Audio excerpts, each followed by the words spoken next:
We have to tell the whole story. Many, a long time ago in a universe far, far away, in the Vaikuntha planet of Lord Narayan, there were two doormen, Jai and Vijay. And Jai and Vijay, well, they got into some trouble. They fell into Maya. The four Kumaras, the infant sons of Lord Brahma, came to visit Lord Narayan. Now, actually, of course, they're not infants. They're, after Lord Brahma and Narada and Shiva, they're the oldest beings in the universe. So they weren't exactly babies, but they maintained their baby forms because they didn't want to take on all the responsibilities of householder life and universal management and demigods and all their politics and nonsense. So they just remained like little babies, infants. Four brothers. They came to visit Lord Narayan. So when they came to the door of Vaikuntha, Jai and Vijay, the doorkeepers, said, "You can't come in.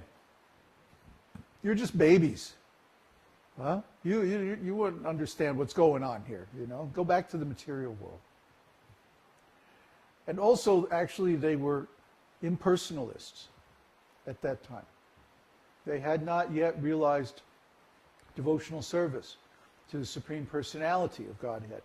They were on the level of Brahman, or at most Paramatma realization.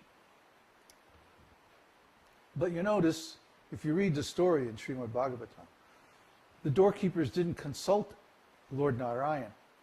They didn't say, well, this is very unusual to have young babies approaching the doorway of Vaikuntha. I mean, how often does this happen? Huh? Very rare. So instead of getting instructions, they acted on their own. They acted independently. And because of that, they committed an offense against the Lord's devotees, the four Kumaras. So immediately, the Kumaras cursed Jai and Vijay. You know, you think you're so hot, you're going to have to take birth in the material world like us and deal with it. So, they were like, oh boy, we didn't know. We thought these were just kids. Huh? Actually, they're powerful sages. They can feel it, the energy, right? So, immediately Lord Narayan appeared. And Lord Narayan, of course, he's so beautiful. And his feet are covered in the buds of tulsi flowers. And when he appeared, there was this beautiful aroma. And just by smelling the aroma of these tulsi buds, manjaris, offered to the feet of Lord Narayan, immediately the Kumaras' hearts changed. And they became pure devotees, just like that. So they paid their obeisances to the Lord, everybody did. And there was a discussion that, Jai and Vijay, why have you stopped these devotees from entering my abode? Lord Narayan said, this is an offense, but because you're my devotees, you can choose. Either you can spend 10 lifetimes as devotees in the material world, or 3 lifetimes as demons. So the Jai and Vijay looked at each other and they said, 3 lifetimes as demons. And so they came into the material world and they appeared in the pastimes of Lord Rama and pastimes of Lord Krishna as demons. Ravana and what was his brother who was so enormous? Kumbhakarna. They were Ravana and Kumbhakarna in Ram Leela. And in Krishna Leela, they were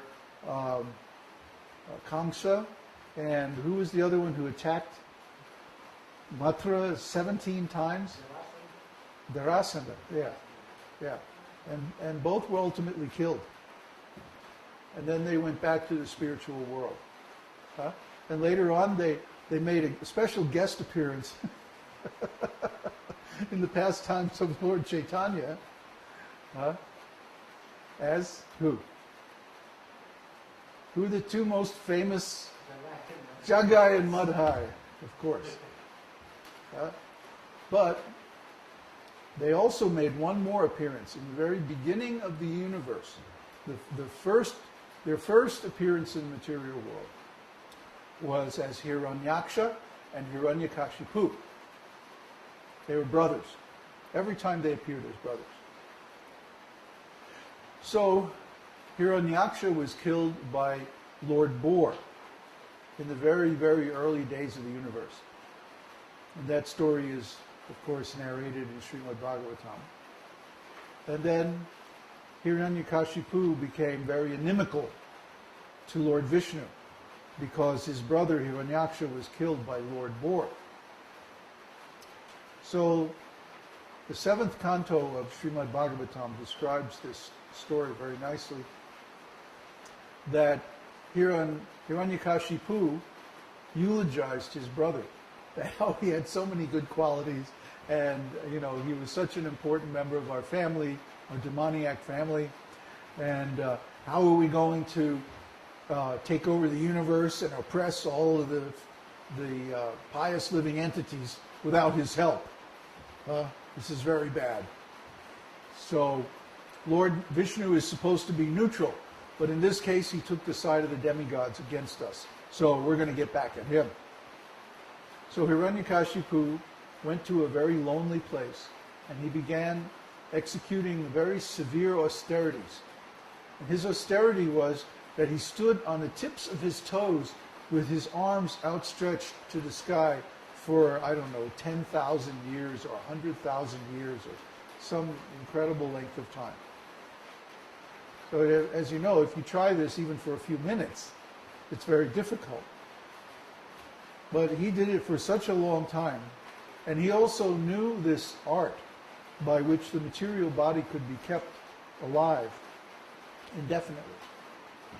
So even ants had built a huge anthill around his body and eaten all the flesh off of his bones.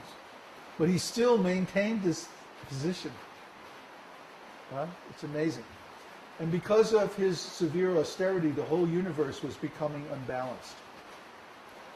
Because he was running so much energy that the whole universe was getting out of balance. And the demigods went to Lord Brahma and they said, "Oh, who is this guy? What is he doing? Go see what's happening and somehow correct it." So Lord Brahma went there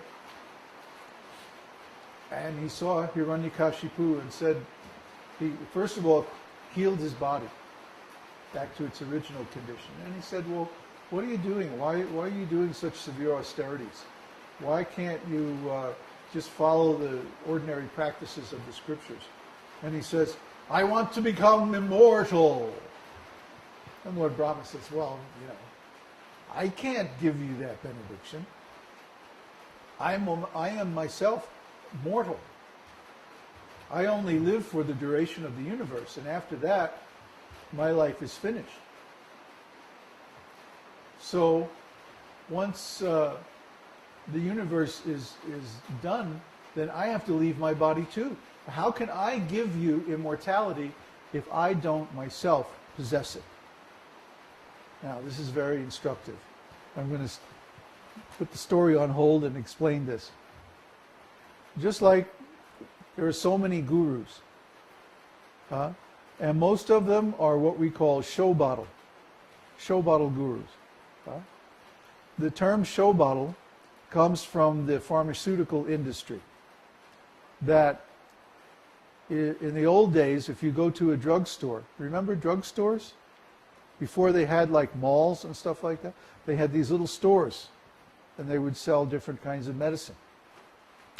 So in the front of the drugstore, in the window, there would be all these bottles. They had really cool labels, with Dr. So-and-so's liniment and stuff like this. All these patent medicines. So when the salesman came, he would have the regular bottles full of medicine. And then he would have the show bottles. And the show bottles are just filled with colored water.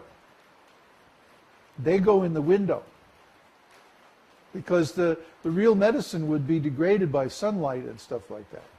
Huh? So the show bottles are in the window. They don't have the real medicine, but the real bottles are in the back. Huh? So in spiritual life, when we first begin to investigate different paths, especially, we're seeing the store display. Huh? We're window shopping. We're not ready to make a commitment anyway. And we're going looking in the different stores. And what do we see? Show bottle gurus. Huh? Hollywood gurus. Where's my turban? Where's my long beard? Huh? My glittering robes. Hollywood gurus. Show bottle. They're not the real thing. The real thing's in the back room. Huh? The